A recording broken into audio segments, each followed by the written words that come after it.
Liu, the imperial uncle, takes a worthy consort. Yuan Ter and Ke Ming went out of the city to welcome the envoy of Wu and led him to the guest house. After the usual greetings, Lu Su said, "Hearing of the death of your nephew, my lord has prepared some gifts and sent me to take his place at the funeral sacrifices. General Chu Yu also sends greetings to the imperial uncle, and to you, Master Chuko." Both rose at once and thanked him for the courtesy. Then the gifts were handed over and a banquet prepared, and while it was in progress, the guest brought up the real object of his visit. "You said, sir, that Qingqiu should be returned to us after the death of Liu Xie. Now that that event has happened, rendition becomes due, and I should be glad to know when the transfer can take place. We will discuss that later. In the meantime, let us go on with our wine," said Yuan Ter. So the feasting continued. Some time later Lu Su returned to the subject, but this time his host remained silent. However, Ke Ming, changing color, said, "Tizu Qing, you are unreasonable. You should have waited till some other spoke of this matter. From the very foundation of the empire by our illustrious ancestor, the great heritage has descended in due course till today when, unhappily, evildoers have risen among the powerful, and they have seized upon such portions as they could. But with God's favor and help unity is nearly restored. My lord is a scion of the imperial house, a great-great-grandson of the Emperor Hsiao. Now, as the emperor's uncle, should he not have a share of the empire? Moreover, Liu Qinghsing, Liu Paio, was my lord's elder brother, and there is certainly nothing extraordinary in one brother's succession to another's estate. What is your master?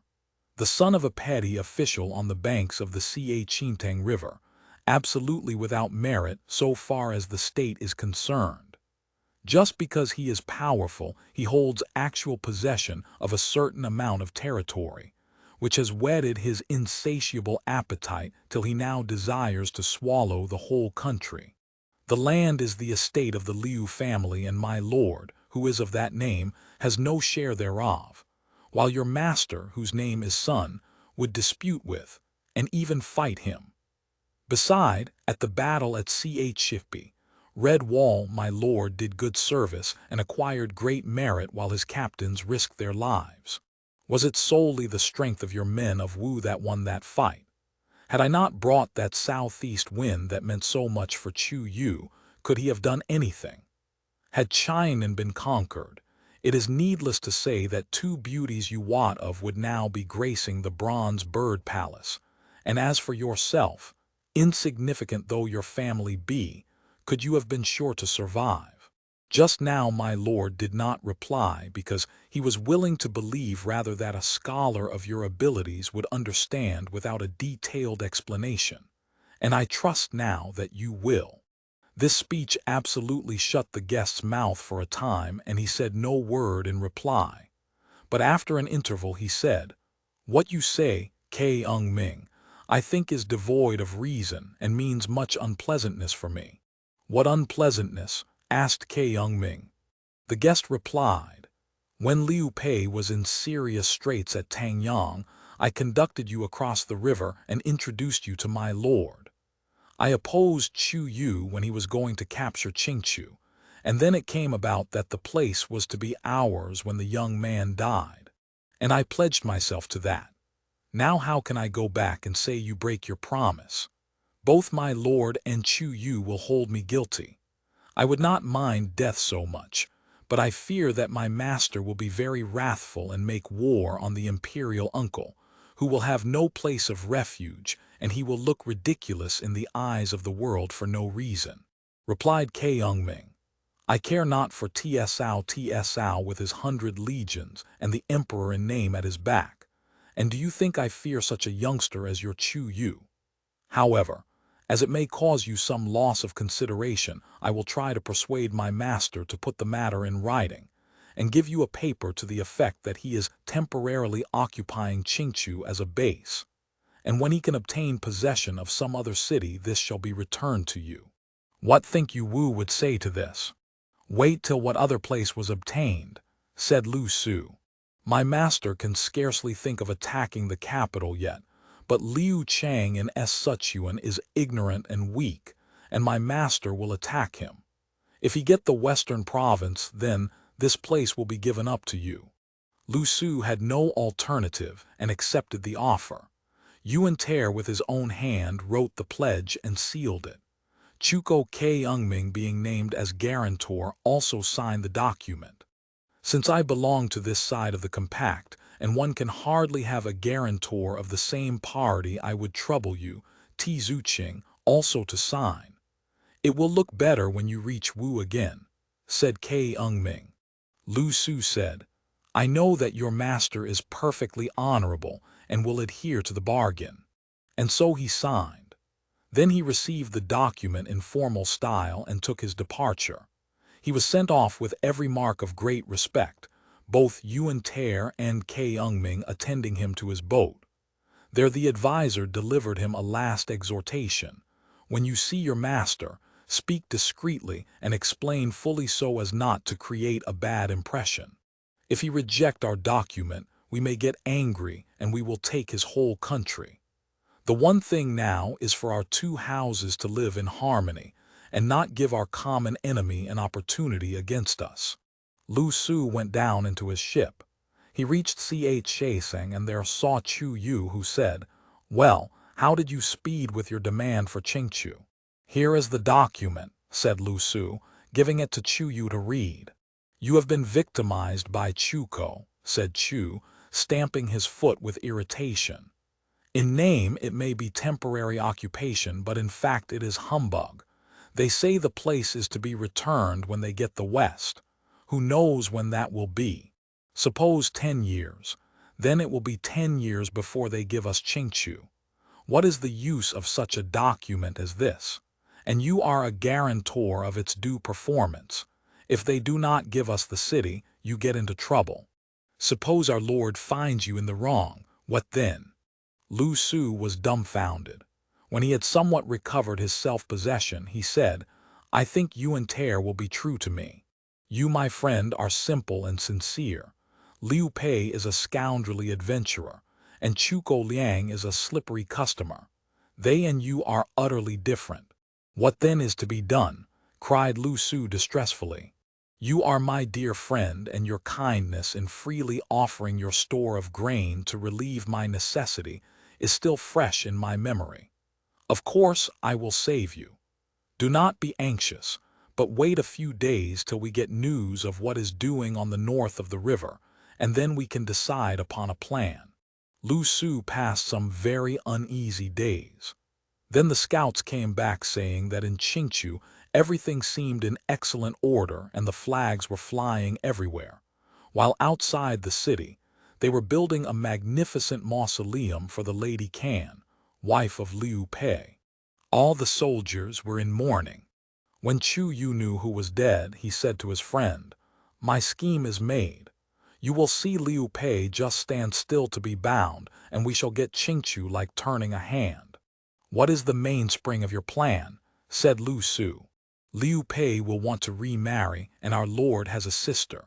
She is a veritable Amazon, whose women guards number many hundreds, all armed with weapons of war.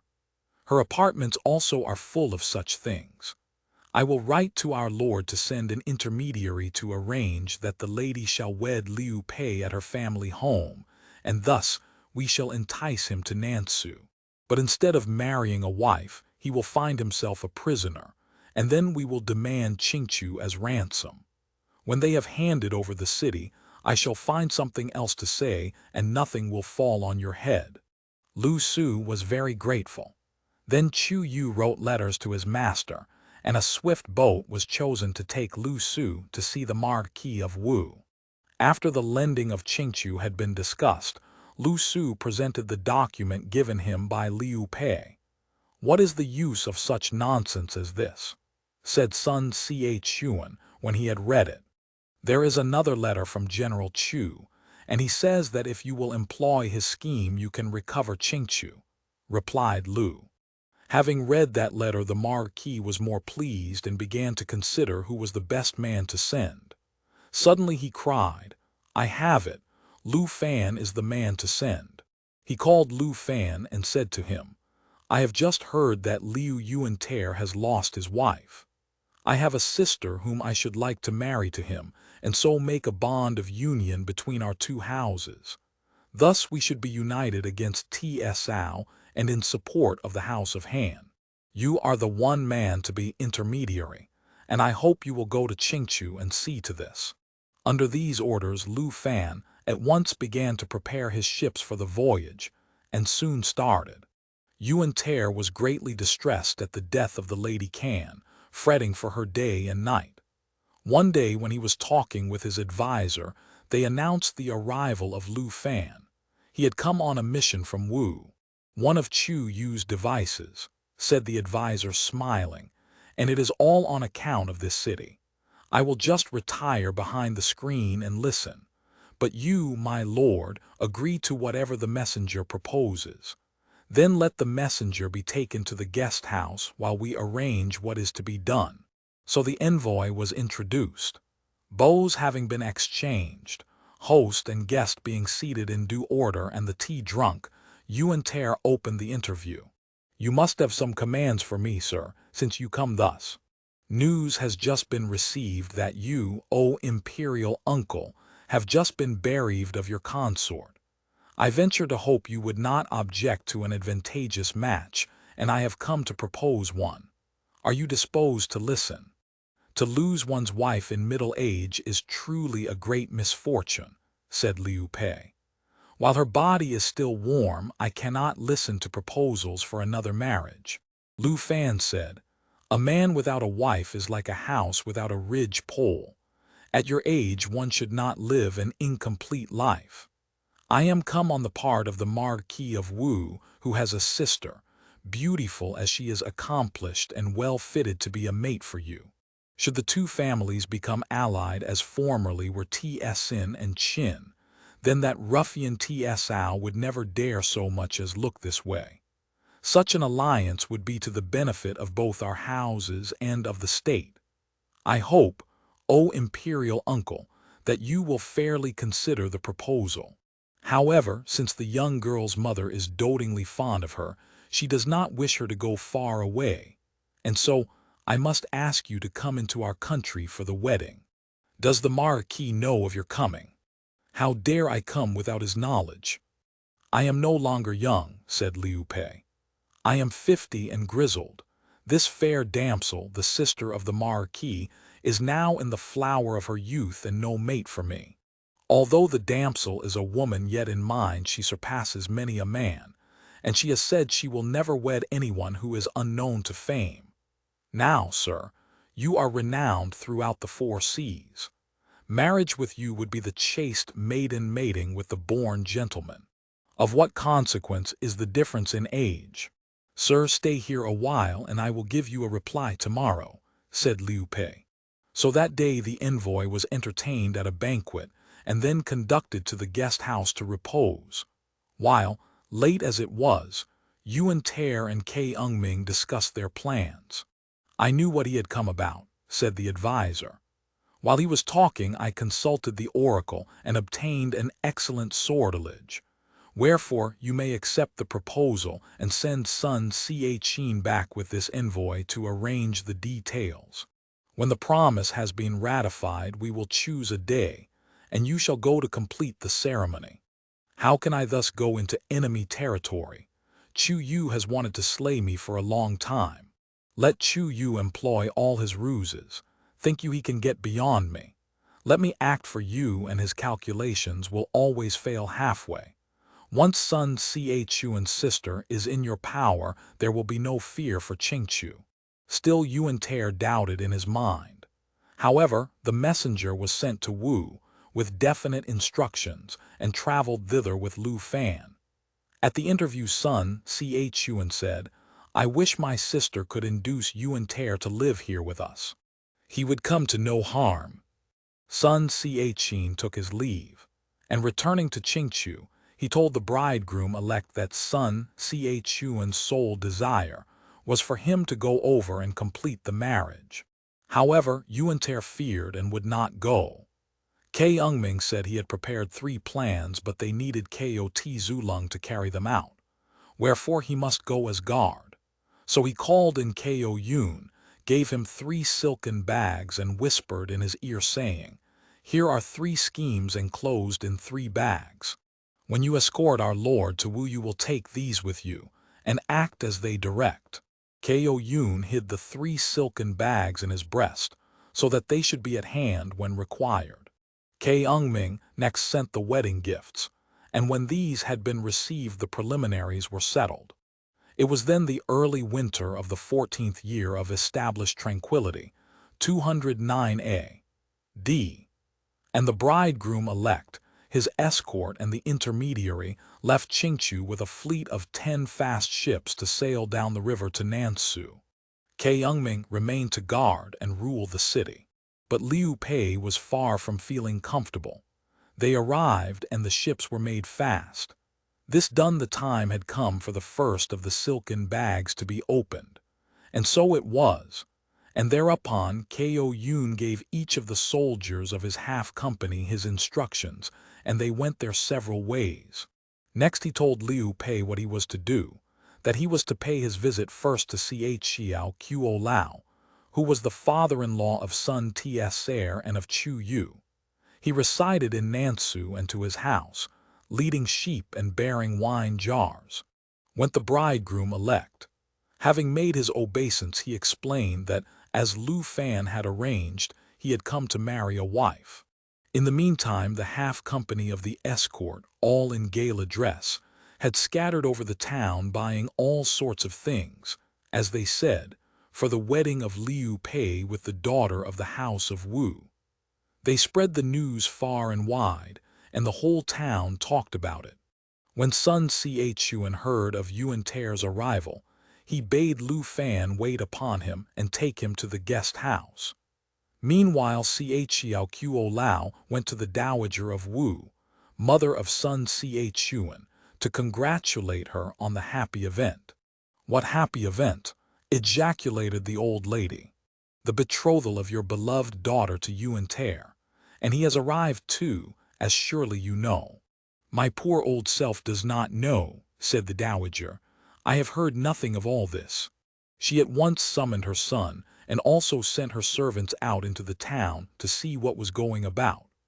They quickly returned to say that the whole town knew of the coming wedding, and the bridegroom was then at the guest house. Moreover, he had come with a large escort, and the men were spending freely, buying pork and mutton and fruits, all in readiness for the wedding feasting. They also told her the names of the intermediaries on each side, and said they were in the guest house too. The dowager was terribly taken aback and upset, so that, when Sun Chuan arrived, he found his mother beating her breast and weeping bitterly. "What has disturbed you, mother?" asked he. "What you have just done," said she. "You have treated me as a non-entity. When my elder sister lay dying, what did she tell you?" Sun Chuan began to be frightened, but he said boldly, "Please speak out plainly, mother. What is this great sorrow? When a son is grown, he takes a wife, and when a girl is old enough, she goes to her husband. And that is right and proper. But I am the mother, and you ought to have told me that your sister was to become the wife of Liu Pei. Why did you keep me in the dark? It was my place to promise her in marriage." "Whence comes this story?" said the Marquis, really much frightened. "Do you pretend ignorance? There is not a soul in the city who does not know, but you have succeeded in keeping me in the dark." "I heard it several days ago," said Xiao, "and I came just now to offer my felicitations." "There is no such thing," said Sun. "It is just one of the ruses of Chu Yu to get hold of Qingchu. He has used this means to inveigle Liu Pei here and hold him captive till Qingchu is restored to us. And if they will not give it back, then Liu Pei will be put to death. That is the plot. There is no real marriage." But the dowager was in a rage, and vented her wrath in abusing Chu Yu. He is a pretty sort of a governor over the 81 districts if he cannot find any means of recovering one city, except making use of my child as a decoy. Truly this is a fine deed, to spoil the whole of my child's life and condemn her to perpetual widowhood, because he wants to use the fair damsel Roos to slay a man. Who will ever come to talk of marriage with her after this? Said Xiao Lao. By this means you may indeed recover Qingchu, but you will be a shameful laughing-stock to all the world. What can be done? Sun Chuan had nothing to say. He could only hang his head, while the Dowager abused his general. Xiao tried to soothe her. After all, Liu, the imperial uncle, is a scion of the reigning family. You can do nothing better now than to welcome him as a son-in-law, and not let this ugly story get abroad.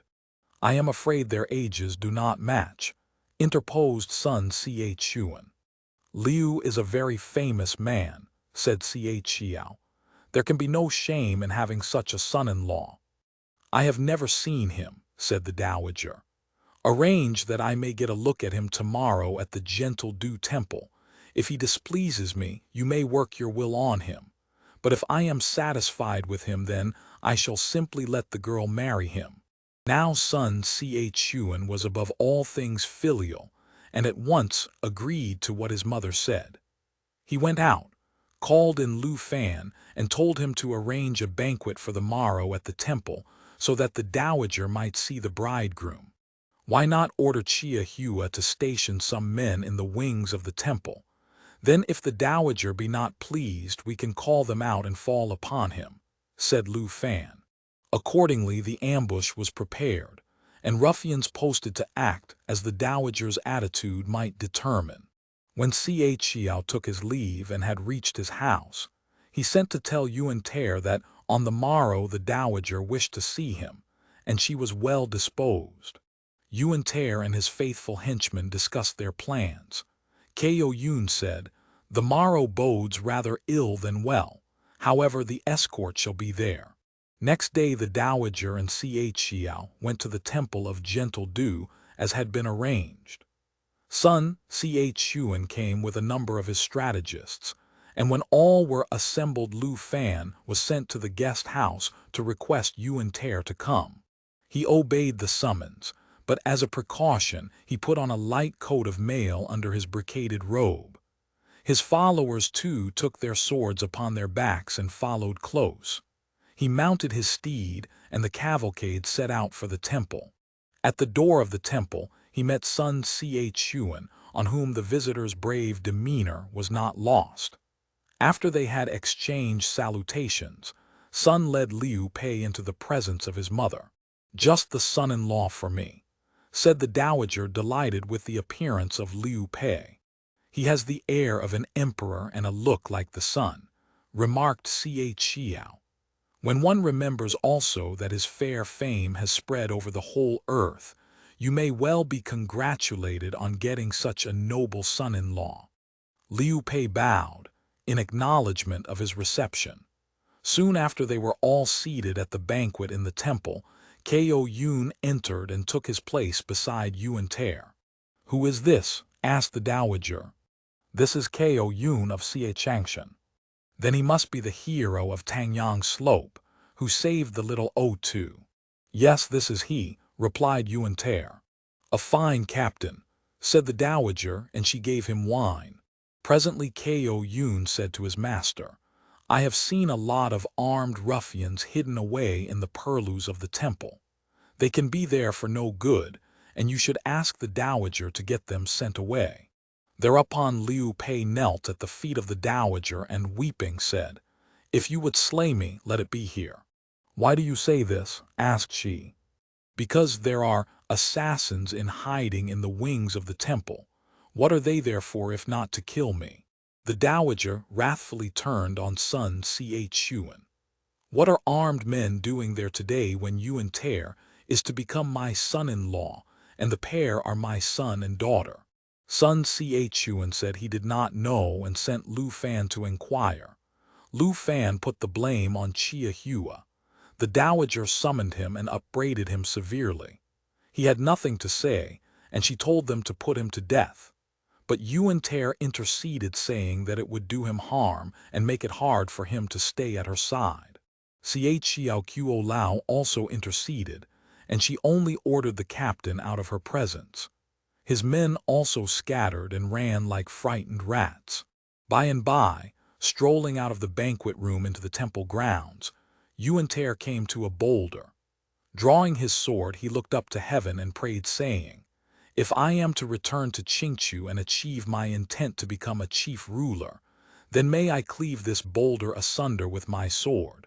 But if I am to meet my doom in this place, then may the sword fail to cut this stone." Raising his sword, he smote the boulder. Sparks flew in all directions, and the boulder lay cleft in twain. It happened that Sun Chuan had seen the blow, and he said, "Why do you thus hate that stone?" Yuan-Ter replied, "I am near my 5th decade and have so far failed to rid the state of evil. I greatly regret my failure. Now I have been accepted by the Dowager as her son-in-law, and this is a critical moment in my life.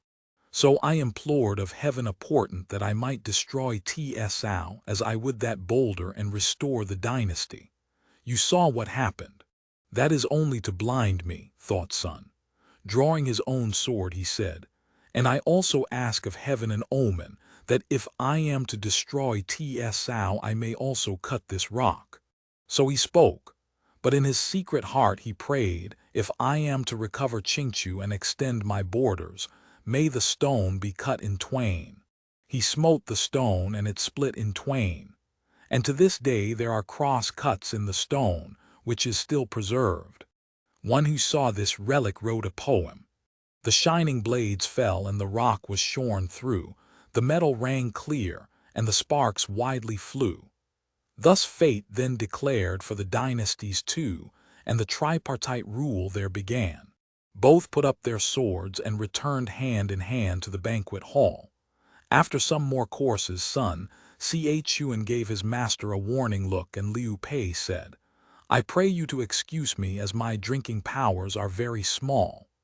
Wherefore Sun Chuan escorted him to the gate. As they walked down, looking at high land and rolling river spreading in glorious panorama before their eyes, Yuan-Ter exclaimed, "Really, this is the finest scene in the whole world." These words are recorded on a tablet in the Temple of the Gentle Dew, and one who read them wrote a poem. From the riverside hills the rain clears off, and the black clouds roll away, and this is the place of joy and mirth, and never can sorrow stay. And here 2 heroes of ages past decided their parts to play, and the lofty heights flung back wind and wave then, as they do today. Yes, they stood both entranced by the beautiful scene. And gradually along the vast river, the wind whipped the waves into snowy foam and raised them high toward heaven. And in the midst of the waves appeared a tiny leaf of a boat riding over the waves as if all was perfect calm. The southern people are sailors and the northern men riders. It is quite true, sighed Liu Pei. Sun Chuan, hearing this remark, took it as a reproach to his horsemanship. Bidding his servants lead up his steed, he leaped into the saddle and set off, full gallop, down the hill. Then wheeling, he came up again at the same speed. "So the southerners cannot ride, eh?" said he, laughing. Not to be outdone, Liu Pei lifted the skirts of his robe, jumped upon his horse, and repeated the feat. The 2 steeds stood side by side on the declivity, the riders flourishing their whips and laughing. Thenceforward that hillside was known as the slope where the horses stood, and a poem was written about it. Their galloping steeds were of noble breed, and both of spirit high, and the riders twain from the hill crest gazed at the river rolling by. One of them mastered the far-off west, one ruled by the eastern sea, and the name of the hill to this very day brings back their memory. When they rode side by side into Nansu, the people met them with acclamations. Yuan-Ter made his way to the guest house, and there sought advice from Sun Chuan as to the date of the wedding. Sun Chien advised that it be fixed as early as possible so that no further complications could arise.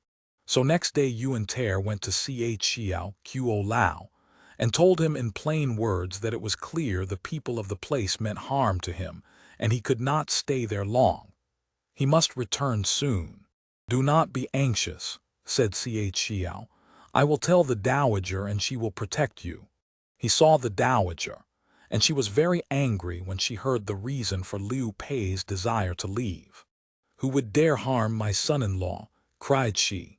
But she made him move into the library of the palace as a precaution, and she chose a day for the celebration of the wedding. But his soldiers could not keep guard at the library. Yuan Ter explained to his hostess, and when she understood this, she gave her son-in-law rooms in her own palace so that he might be quite safe. Yuan Ter was very happy, and there were fine banquets, and the bride and bridegroom duly plighted their troth. And when it grew late, and the guests had gone, the newly wedded pair walked through the 2 lines of red torches to the nuptial apartment. To his extreme surprise, Yuan Ter found the chambers furnished with spears and swords and banners and flags, while every waiting maid had girded on a sword.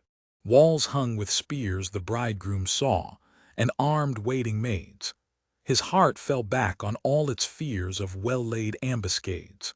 What happened will be related in the next chapter.